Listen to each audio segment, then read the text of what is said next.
የአፍሪካውያን መዲና የዓለም አቀፉ የዲፕሎማሲ ሶስተኛዋ ማዕከል የሆነችውን አዲስ አበባ ያዘችው ኢትዮጵያ ይህንን ክብር የሚመጡንና የሚመነዘሩ የተለያዩ ውጤታማ ስራዎችን እየተገበረች ነው። እነዚህን ወደፊት የሚያራምደው የኤርፖርትና ድንበር አስተዳደር ትራንስፎርሜሽን ፕሮግራም የምክክርና የግብአት ማሰባሰቢያ መድረክ በአዲስ አበባ ተካሂዷል። ፕሮግራሙ የሚመለከታቸውን ተቋማት ባካተተ መልኩ ልምድን መሰረት በማድረግ ችግሮችን ለይቶ በማውጣት የተጀመረ መሆኑን የፕሮግራሙ አብይ ኮሚቴ ሰብሳቢና የብሔራዊ መረጃና ደህንነት አገልግሎት ዋና ዳይሬክተር አምባሳደር ሬድዋን ሁሴን ተናግረዋል።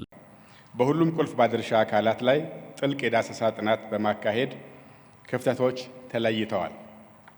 ዘመናዊ ቴክኖሎጂ ከመታጠቅ እንዲሁም ሲስተሞችን ከመቀናጀት አንጻር ያለው ውስንነት፣ ከአሰራር ሂደቶች ጋር ያሉ ክፍተቶች፣ የመሰረተ ልማት እጥረት፣ የሳይበር ጥቃትና ሌሎችም የደህንነት ስጋቶች ከህጋዊ ማዕቀፎች አንጻር የሚታዩ አበይት ችግሮች ዘርፎቹን የሚፈታተኑ መሆናቸውን ጥናቶቹና ፍተሻዎቹ አመላክተዋል። እነዚህን የተለዩ ችግሮችን ለመቅረፍና ሀገራዊ ጥንካሬን፣ ቀጠናዊ ትብብርና አህጉራዊ ልማትን ለማረጋገጥ ፕሮግራሙ ወሳኝ መሆኑን አስረድተዋል። ይህንን ማፋጠን የሚያስችል ሀገር በቀል የቴክኖሎጂ አጠቃቀም ምዕራፍን በመክፈት የመረጃ ሉዓላዊነትን ለማረጋገጥ ውጥን ተይዟል። በአንድ በኩል ኢትዮጵያ ሀገራችን ከተከተለችው መጠነ ሰፊ ትራንስፎርሜሽን አየር መንገዳችን እያሳየ ካለው ግዙፍ እመርታ እና ሀገራችን የአህጉራችን መናገሻ የዲፕሎማሲ ማዕከል ከመሆን አንጻር እያደገ የሚሄድ የሰዎች የቁሶች ፍሰት የምታስተናግድ ናት።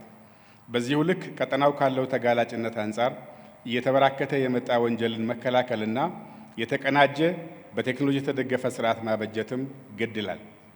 የፕሮግራሙ መተግበር ሀገር በቀል ቴክኖሎጂዎች በስፋት እንዲለሙ በማድረግ የሳይበር ሉዓላዊነትን ብሎም ደህንነትን ያረጋግጣል። በድንበሮችና ኤርፖርቶች በሚደረጉ ፍተሻዎች ዘመኑ ባፈራቸው የአርቲፊሻል ኢንተለጀንስና ሌሎች ቴክኖሎጂዎች እንዲሁም በሰለጠነ የሰው ኃይል እንዲደገፉ በማድረግ ስጋቶችን የማስቀረት ግብም አለው። እነዚህን ሁሉ ስራዎች ዋነኛ ግባቸው ብሔራዊ ጥቅምንና የሀገር ደህንነትን ለማረጋገጥ መሆኑንም ሰምተናል። በቴክኖሎጂ የታገዘ ቅንጅታዊ ተቋማት ትግበራ ደግሞ ትኩረት የሚሰጠው ጉዳይ ነው። ፍኖተ ካርታው 3 ምዕራፎችን ይይዛል። የመጀመሪያው ምዕራፍ የፈጣን ለውጥ ምዕራፍ ነው፣ በ6 ወር ውስጥ የሚተገበር።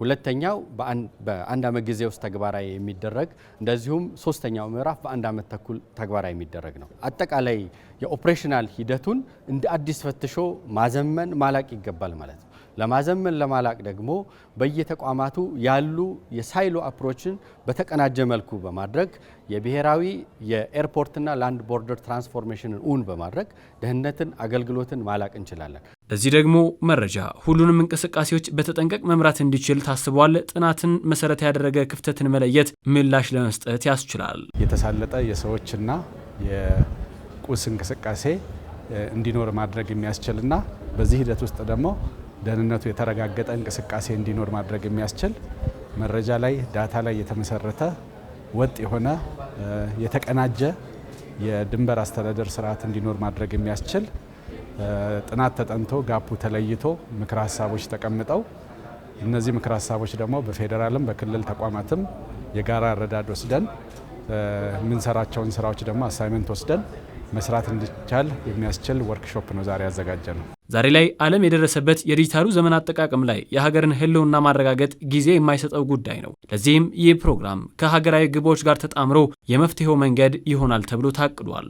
ኢትዮጵያ በዲጂታል ዘመን ያላትን ሕልውናና ተወዳዳሪነት የምታረጋግጥበት ስትራቴጂካዊ ግብዓት ነው።